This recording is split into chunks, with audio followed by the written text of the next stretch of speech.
அந்த படத்துல என்னப்பா சயின்ஸ் இருக்கு? அந்த படம் பார்த்து பாதிப்புல இன்னும் நான் மீண்டு வரல சார். சீட்டாவை நீங்க இப்படி குறை சொல்றது ரொம்ப தப்பு சார். என்ன சார் அந்த படம் புஷ்பராஜ்னு ஒரு படம் வந்துச்சு, எல்லாரும் ஓஹோன்னு கொண்டாடுறீங்க.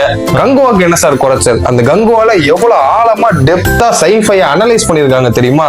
அதுல இருந்து தான் சார் இன்னைக்கு நான் கொஸ்டினே கேட்க போறேன். அந்த படத்துல ஸ்கைஃபையா?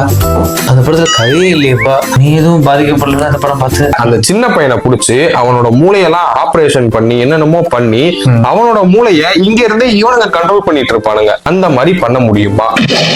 ஸ்ட்ரேஞ்சர் திங்ஸ்ல வர மாதிரி அப்படியே கையை தூக்கினாலே காரு பறக்குமா, அது பறக்குமா, இது பறக்குமா, எல்லாம் பறந்துகிட்டு இருந்துச்சு சார். அந்த மாதிரி பண்ண முடியுமா? கொஸ்டின்ஸ்க்கு ஆன்சர் சொல்லுங்க சார். இது நம்ம லிஸ்ட்லயே இல்லையே. கங்குவா பார்ட் 1லயே இவ்வளவு கொஸ்டின்ஸ் இருக்கு. அந்த கொஸ்டின்ஸ்க்கு நீங்க இவ்வளவு சூப்பரா ஆன்சர் பண்ணிருக்கீங்க. இப்ப பார்ட் 2லயும் பல கொஸ்டின்ஸ் இருக்கும். அந்த கொஸ்டின்ஸ் எல்லாம் நான் உங்கள்ட்ட கேட்க போறேன். அதுக்கு நீங்க எப்படி ஆன்சர் சொல்ல போறீங்கன்னு நினைச்சாலே எனக்கு அவ்வளவு சந்தோஷமா இருக்கு சார்.